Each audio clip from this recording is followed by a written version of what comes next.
Fala palmeirense, bem-vindo ao canal Diego Iwato Marada. Antes de qualquer coisa, pedir para você se inscrever no canal, ativar o sininho, curtir, compartilhar, deixar seu like. Cada uma dessas ações não custa nada para vocês e ajuda muito o nosso projeto a crescer. Estamos chegando aí em 11 mil inscritos, nossa próxima meta é 15 mil, a gente só não definiu a data ainda, né?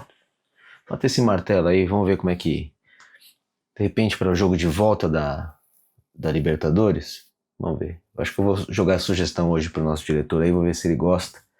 A gente já volta pro próximo vídeo com esse selinho colocado ali. Bom, um dia depois do derby, né? Tô gravando isso aqui na noite de segunda-feira. Ainda sobre efeito do derby, até porque o Palmeiras tá de folga até quarta-feira. É. Dá raiva, né, torcedor? O Palmeiras não ganha o derby jogando melhor, um Corinthians facelado. O Palmeiras não consegue fazer dois gols, né? Faz apenas um gol. E aí os caras folgam 3 dias. Aí começa, porra, é muito trabalho e pouca obrigação. Aquela velha história, né? Tem coisas que às vezes, né? Aquele velho ditado, né? A mulher de César não basta ser honesta, ela precisa parecer honesta. Numa situação em que tem muita cobrança em cima do elenco, né? 3 dias de folga, assim, parece um número grande, né? E se você for pegar o número de folgas que os caras tiveram no ano, considerando até que jogou um Mundial e tudo, não é tanto tempo que eles ficam de folga, mas a mulher de César, né? Porra, os caras não ganharam do Corinthians, mano. Como é que os caras vão sair 3 dias de folga? Esse é o prêmio? Não tem nada a ver uma coisa com a outra. Tivesse ganhado, tivesse perdido, ia sair do mesmo jeito. Mas eu entendo o sentimento de quem fica indignado com isso. Fala, pô, mano, não é possível os caras vão sair de folga. Porque o torcedor trabalha no dia seguinte, né? O torcedor continua do mesmo jeito. Eu tive domingo na Arena Corinthians, lá na Neoquímica Arena, né? É um estádio que eu conheço bastante, eu cobri Corinthians uma época, a época ali da inauguração, do término das obras, eu cobri os primeiros jogos, eu tive em todos ali, da Copa do Mundo. Houve até um momento em que eu tinha visto mais jogos na Arena, na Neoquímica Arena, do que o próprio André Sanches, que era o idealizador da coisa, porque eu tinha ido a todos os eventos testes e tinha ido a todos os jogos da Copa do Mundo. De um modo que eu entendo bem como é que funciona, né, a Neoquímica Arena, como é que é a vibração. Só nesse ano eu fui lá no Paulista, agora no Brasileiro, na Copa do Brasil. Foram 3 viagens para lá, 4 há pouco tempo, considerando que no fim do ano passado eu tive lá naquela derrota por 2-0 também, que praticamente tirou a chance do Palmeiras de ser campeão brasileiro. O que eu tô querendo dizer com isso? Que eu entendo como a Arena, Neoquímica Arena pulsa. E diante do que eu vi ontem, cara, eu vi a torcida do Corinthians assustada. A torcida do Corinthians ficou em silêncio a maior parte do segundo tempo, preocupada com o Palmeiras, preocupada com o Palmeiras chegar. Foi assim, tipo, muito notório que eles estavam muito preocupados com o Palmeiras, né? Tô mexendo essa luz aqui que eu não tô gostando da iluminação. Vamos lá. Chegou uma hora que até que a torcida parecia que tava quieta, no sentido assim, meu, de não vamos fazer barulho pra esse jogo acabar logo, assim. Nem tentou despertar o Corinthians nem nada. Normalmente eles, quando o Corinthians está pressionado, tá mal, eles começam a gritar para despertar o Corinthians, e não teve isso não, cara. A torcida sentiu que o Palmeiras estava muito melhor. Quem assistiu ao jogo viu um Palmeiras muito melhor, mas o que interessa, cara, não é boxe, né? Não tem vitória por pontos, não é MMA, não tem jurados. O que tem é bola na rede, e o Palmeiras conseguiu colocar apenas uma, criou aí 19 chances, meteu 7 bolas na direção do gol, entre defesas e bolas que acertaram a direção do gol. Mas ficou no 1-1. Porque o Flamengo empatou também com o Grêmio, um jogo completamente inesperado, fica do mesmo tamanho, mas era a chance de dar um salto, né? Mas enfim, o Palmeiras agora tem essa data FIFA, quando voltar tem o Juventude, e logo, pouco tempo depois, já começa ali a decidir. Juventude não, né? O próximo jogo do Palmeiras, vou até pegar aqui o calendário do Palmeiras. É o Internacional, não é isso? Vamos ver aqui. Palmeiras pega o Inter, exatamente, 13 de setembro. Aliás, o Juventude, até cita esse jogo, porque é um jogo que não tem data ainda, nem Juventude nem Santos. O que é um pouco preocupante, né? Dado que tem esses 2 jogos atrasados aí, jogos que foram tirados da época da Copa do Mundo. E o Palmeiras não tem nesse calendário. O próximo jogo é 13 de setembro, Palmeiras Internacional, muito possivelmente no Allianz Parque, né? Pela data não tem show nem nada. Confirmado, depois tem River Plate no dia 17/9, primeiro jogo em Buenos Aires. Depois, no dia 20, Palmeiras e Fortaleza, mais uma vez no Allianz Parque.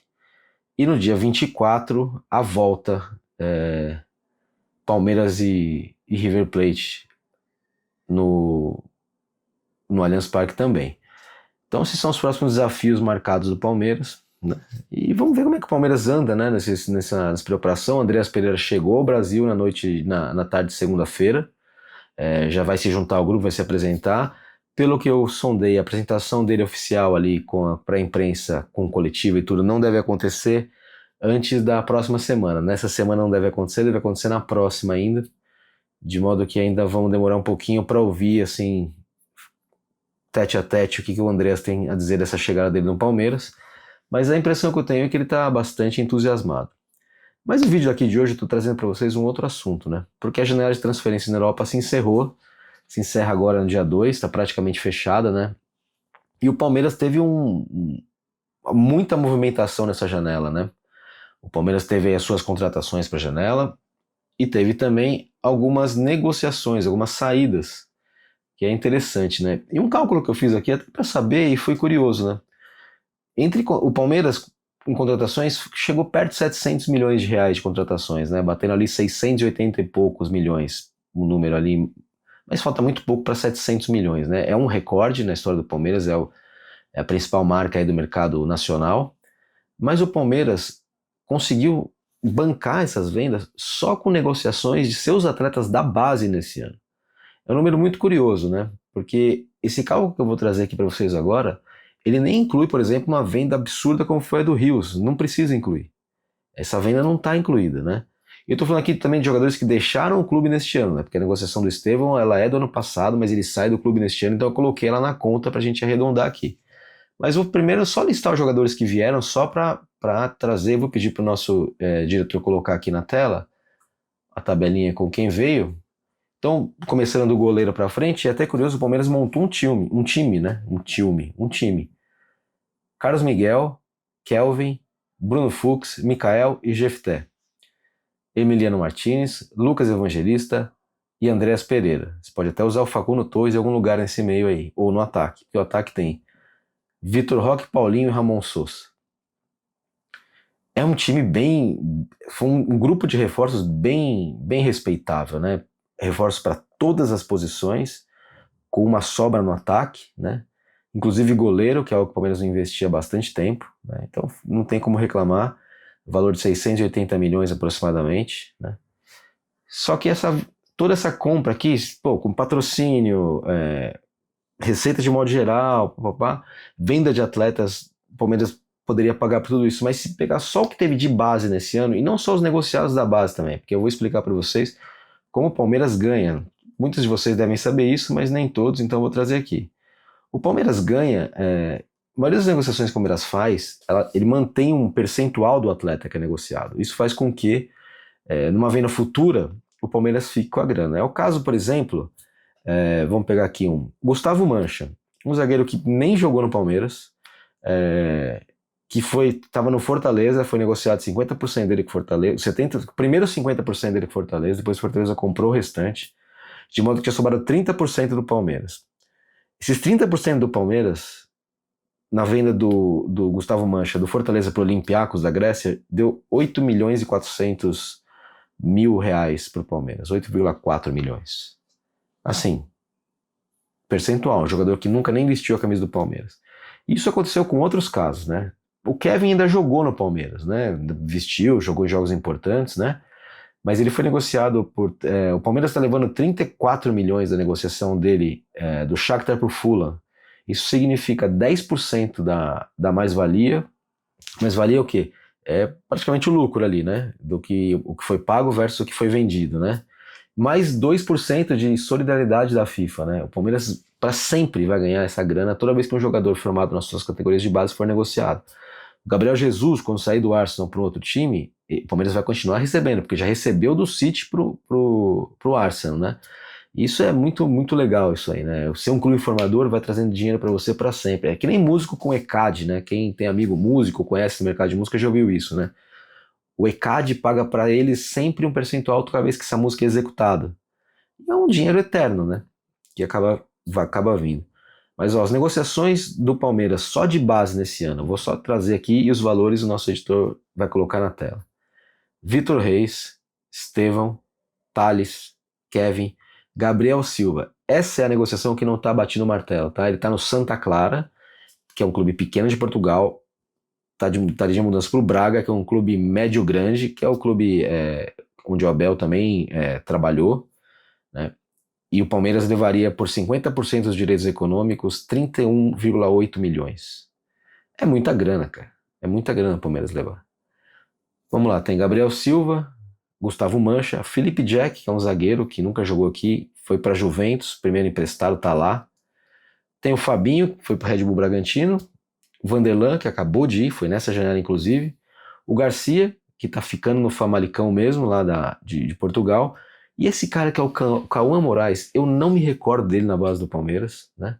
É um lateral, ele estava no Furacão e tá saindo meio em litígio com o Furacão, e o Palmeiras tem direito ali a um percentual pequenininho dele, vai ficar com 300, porque eles deram 10 milhões ali pro Furacão, e o Palmeiras fica com percentual que caberia ao Palmeiras é 300 mil reais, né?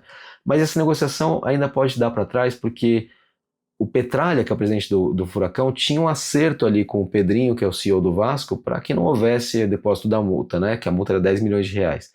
E aí, meio que na surdina, o Cruzeiro depositou a grana, tá levando o Cauã, tá um clima péssimo lá, e então acredito que ainda possa acontecer alguma coisa aqui, né? E o Gabriel Silva que não tá certo, mas isso aqui totaliza 718,84 milhões de reais. Ou seja, dá para pagar, ainda sobra um troquinho de 30 milhões ali, que não é pouca coisa, né? O Palmeiras realmente tem um momento diferente fora do campo, isso se reflete dentro do campo, com as conquistas, com as contratações, né? Mas esse time do Palmeiras está em formação. Hoje eu debati com muita gente em WhatsApp, muito amigo, tenho muito amigo palmeirense, estou em muito grupo, e eu percebo que realmente a questão Corinthians incomoda demais, cara. E o Palmeiras termina esse ano com uma vitória apenas sobre o Corinthians, né? O Corinthians conseguiu segurar o Palmeiras, conseguiu vencer as 2 da Copa do Brasil e uma do Paulista, são 3 vitórias deles contra uma do Palmeiras e depois 3 empates. É uma pena, né? Porque ganhar do Corinthians, hoje o clima seria outro, ninguém tá falando nada das férias, o Andrés ia chegar num clima sensacional e o Palmeiras decidir contra o River com o astral lá em cima. Agora vamos ver o que acontece nessa data FIFA, vamos ver quais jogadores voltam, como eles voltam, porque o Palmeiras ainda tem muito ano pela frente. E ganhando ou não do Corinthians, o Palmeiras está muito bem no Campeonato Brasileiro, continua do mesmo tamanho que estava, melhor aproveitamento de pós-Copa, vice-líder em pontos perdidos. O Palmeiras tem o melhor desempenho aqui do Campeonato Brasileiro e pode ganhar do Flamengo, né? Basicamente, precisa tirar essa derrota do Flamengo para se manter na ponta. E na Libertadores, passar pelo River Plate é possível e seguir até a final é muito possível também. Basta o Palmeiras ter tranquilidade e futebol. Obrigado por você que chegou até aqui. Pedir de novo para você se inscrever, curtir, compartilhar, comentar, deixar seu like. Deixe seu comentário aqui. No final da semana a gente vai ter aquele episódio novo dos comentários e vamos tentar trazer convidados especiais nessa semana aqui para o nosso canal. Beleza? Vejo vocês no próximo vídeo. Um abraço.